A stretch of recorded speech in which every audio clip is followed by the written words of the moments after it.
Welcome to the Deep Dive Spirituality Conversations podcast. I'm your host, Brian Russell, and today I want to talk about how to navigate periods of spiritual dryness. Whether you want to talk about these periods as a dark night of the soul, whether it feels more like not just a dark night, but a spiritual ice age, or maybe you're just inevitably in one of those periods where you just aren't sensing God's presence, or you feel like your spiritual growth has stalled, or you're really struggling, maybe going through a season of transition.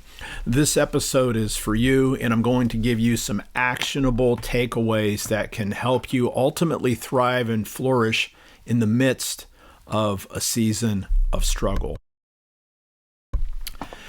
Now, invite you also to check out the show notes if you're interested in any of the materials that I speak about. If you find this video helpful, would you please like it or like the podcast or leave a review? And I'd really be grateful if you share it with persons who might be helped with the materials that I'm sharing. Now, those of you who know my story know that I've gone through multiple periods of what felt like an ice age for myself. And as I look back, I can see how the very struggles and the very times when I felt maybe far from God, or I'm never going to get out of this, or I'm stuck in some kind of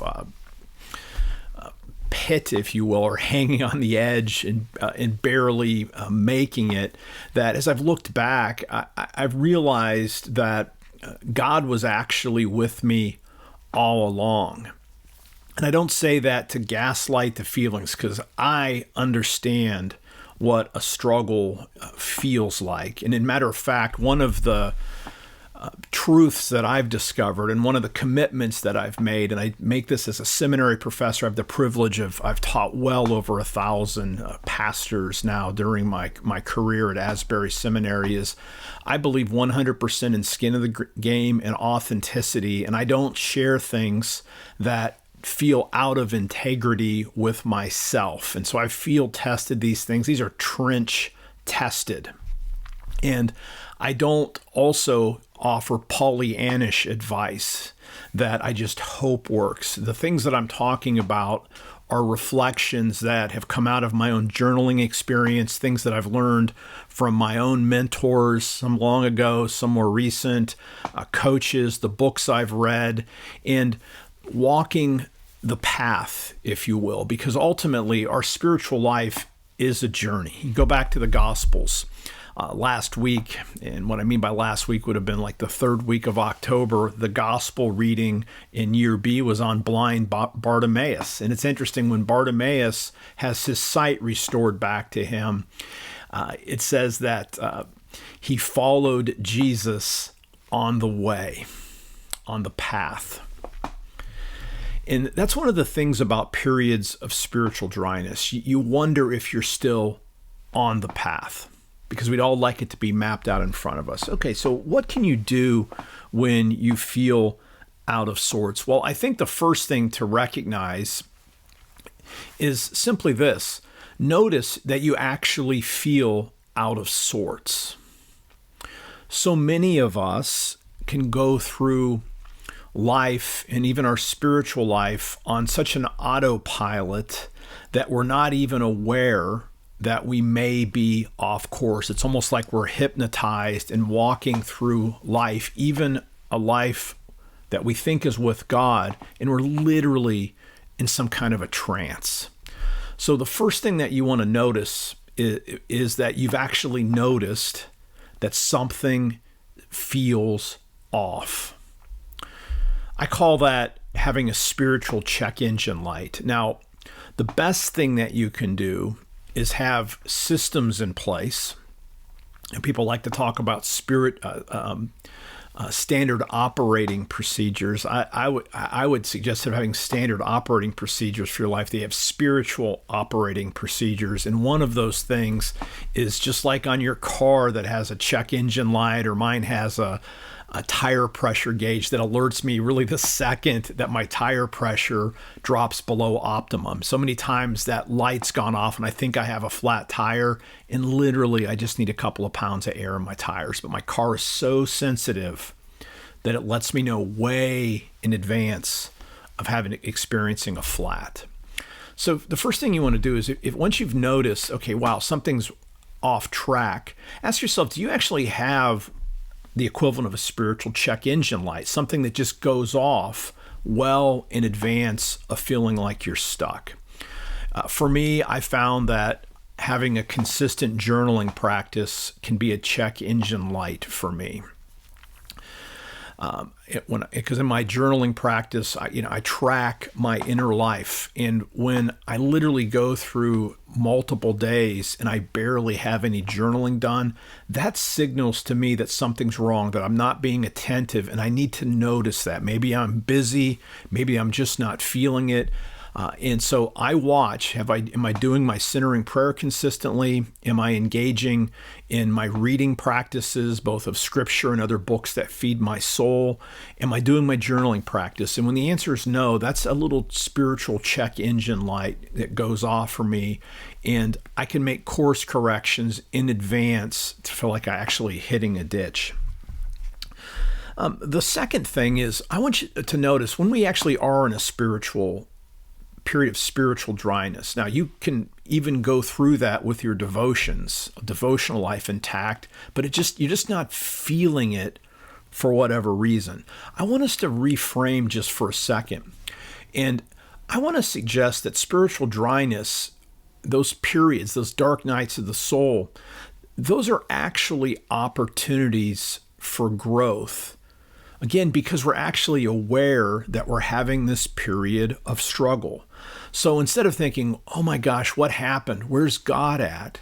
Instead, begin to think, wow, what's this going to look like when I get on the other side of this? And how is God actually going to use this period where I'm feeling a little bit apart from God to actually draw me in deeper? When I look back over the last 14 years, and a lot of it were periods of deep struggle for myself, I can actually now go backwards. You can never see it looking forward. You can always see these things backwards, right? That's the irony. Kierkegaard has that great light line that you can only live your life going forward, but you can only understand it looking backwards. And he says, who has time to look backwards? Well, one of the benefits of good spiritual practices is you do have the opportunity to reflect backwards. And over the last 14 years, I can actually see clearly that even in those moments where I felt maybe the most lost or stuck, that God was actually at work. So what if this period of spiritual dryness that you're in might actually ultimately be the raw material, the fertilizer that God's going to use to draw you in to maybe deeper levels of sanctification, deeper intimacy with God, and to help you in your love for God and neighbor. So let's just throw that question out to reflect on. This is going to be an opportunity for growth. Now, in the immediate thing, when we feel that we're in a period of spiritual dryness, I think we need to ask ourselves a key question. What does my soul really need right now? In other words, reflect on your own practices right now. What's fueling your soul? So ask yourself, what do I need to keep doing? Like, what in my life right now is actually feeding my soul? For me, and it still is to this day, I'm going to say centering prayer is the absolute go-to practice for me. So what do I need really right now? So maybe I just need more silence and solitude so I can do some centering prayer. And then I find my periods of journaling, my deepest journaling comes usually after I've done centering prayer, and even my best engagement with scripture. So ask yourself, what does your soul really need? What do you need to keep doing during this season, right? Also, what is it that you need to stop doing? What are you tolerating in your life right now? Maybe there's a spiritual practice that isn't serving you and you're just doing it because you think you should be doing it. You can't live someone else's spiritual life. So it's, what does your soul really need? So what do you need to keep doing that seems to actually be helping? What do you need to stop doing? It could be something that's distracting you. This doesn't have to be, it could be negative behaviors, but it can also be things that are just burdening you right now. What do you need to stop doing? Maybe you need to clear your calendar for a day so you can take an extra day off. Or maybe you need to clear your calendar just so you can take your weekly Sabbath. And then what do you need to start doing during this dry season? Again, I mentioned Sabbath. I find that many spiritual leaders, a lot of the dryness that we experience comes from oftentimes overwork. And so I think locking in a weekly Sabbath can be a critical step. Again, that may not be true for you, but I find that that's oftentimes, sometimes I think we're in this busy season and we feel overwhelmed, we feel apart from God. And the best thing that you can actually do for yourself is carve out a day that you can spend some time resting, ultimately resting in God, but just resting and getting away from the work that you may feel like you're doing for God. Because I can guarantee it, God does not expect you to work 7 days a week. Let me say that again. God doesn't expect you to work 7 days a week. That's what God does. But even God reminds us that he rested on the seventh day. Now we know that God's always present, but we can rest because in a sense, God doesn't. What else might you need to start doing? Is maybe there is a practice that you would like to experiment with. I think sometimes changing up how we do our normal spiritual rhythms can be really helpful. So maybe you stop doing your present Bible reading plan, because it's okay. You can stop and then try something else. Like I know for myself, I have shifted over time, like the last year or so, I've been actually using the 4 lectionary texts for the week, and I read them every day. And I'm not presently serving a church, but what I do is I study those texts, and I'm not necessarily writing sermons on those texts, but I just allow them to percolate. I look for connections, and I ask God to astonish me, right? And so I've just noticed way more about Scripture by looking at it through a different angle than just doing a standard Bible reading plan. So don't be afraid to change things up a little bit. So what do you need to start doing? Now, another thing that's critical is to do a physical check-in. And maybe this could have maybe been the first thing, but when you're in a period of spiritual dryness, sometimes it's good to do a health check-in, because we are embodied souls and our physical body can affect our spiritual life. Have you ever noticed when you're hangry that it's hard to love your neighbor and sometimes even love God, and really all you needed to do was maybe eat a couple of nuts, it's a little food, then wow, I feel spiritual all over again. I say that partially in jest, but partially it's true. So do a physical check-in. How's your food? Sometimes when we go through hard times, we do what's known as stress eating. We just eat things that they aren't good for us. They don't make us feel good. They get our blood sugar spiked.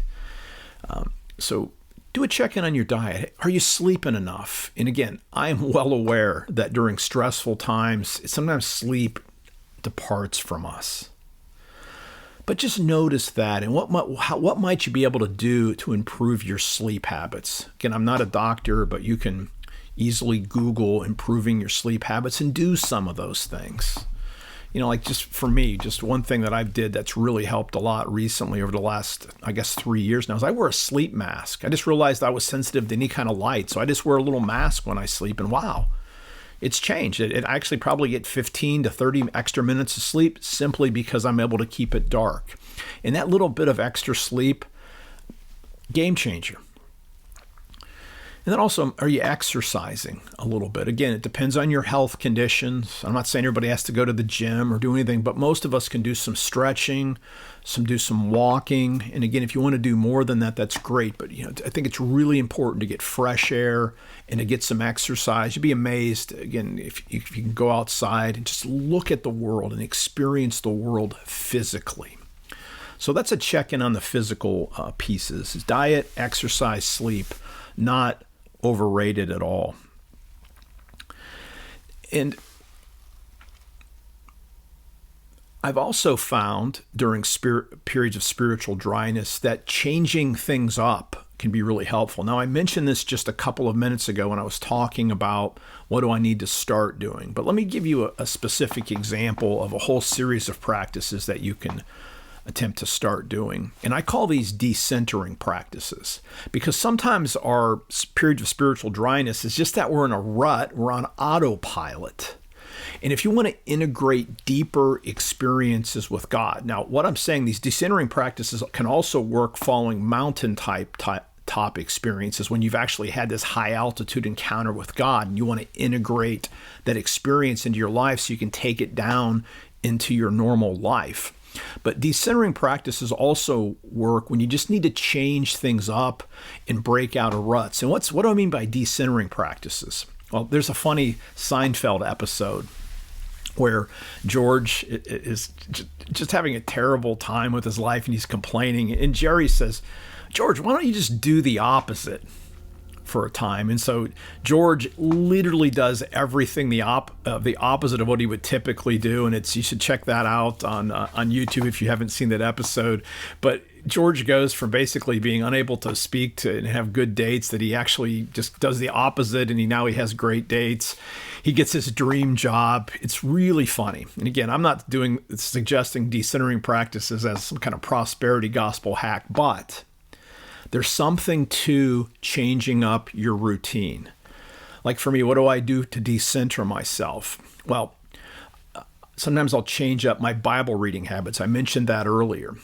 But when I like to walk, and it's easy just to go on autopilot doing the same walk around your neighborhood. So maybe a decentering practice can literally be go backwards on the route that you usually take. So do the opposite of your route. When you drive, if you drive to work, and I used to do this frequently, don't just follow the GPS, kind of like a mindless sheep, but actually figure out your own way to get to work and do something different. I used to think I'm going to find a better shortcut, but what I realized I was doing is I was just doing something different with my brain. And when you go a different way than you typically do, you're more present. And you can begin to create new habits by breaking up your old patterns. So look for in areas in your life. Where can you do something slightly different? Maybe try some different food. Go to a restaurant, maybe even your favorite restaurant, instead of getting exactly what you always get, that thing you knew you were going to get before you even went, and try something different.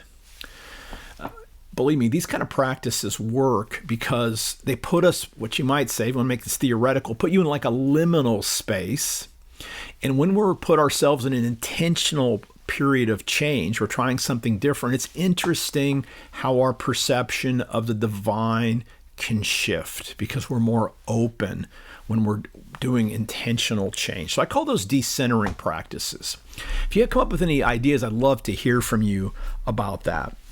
And now, let me give you the last idea that can help you during a period of spiritual dryness. Actually, I'm going to give you two more ideas, but this is the last kind of tactic. Do a 90-day review. When I feel stuck, I'll do some centering prayer, and then I get out my journal, and I just go back 90 days. I'm recording this on October the 28th, so I would go back to say, what will that be? July 28th. And I do it from memory, and if you need to go and look at your calendar, it's fine too, but I literally try to write down lessons that I've learned and things that I've accomplished. And most of the time, I'm actually amazed. I'm like, wow. I feel like I'm in this dead space, but wow, look at what I've experienced over the last 90 days. Sometimes you'll have challenging things. And I think at that point, really what's important when you do that 90-day review is you do an autopsy without blame. Have compassion for yourself where you struggled and try to draw a lesson. That's what I mean by what lessons did you learn?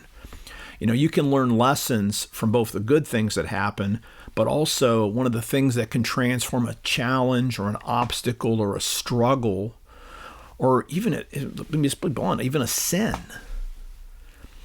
is to draw lessons from it. What did you learn? Draw lessons from what you're experiencing. A 90-day journaling practice. Look for progress, look for challenges. And then if you want to open this up, imagine yourself 90 days or even a year from right now. Where would you like to be? Just write it down.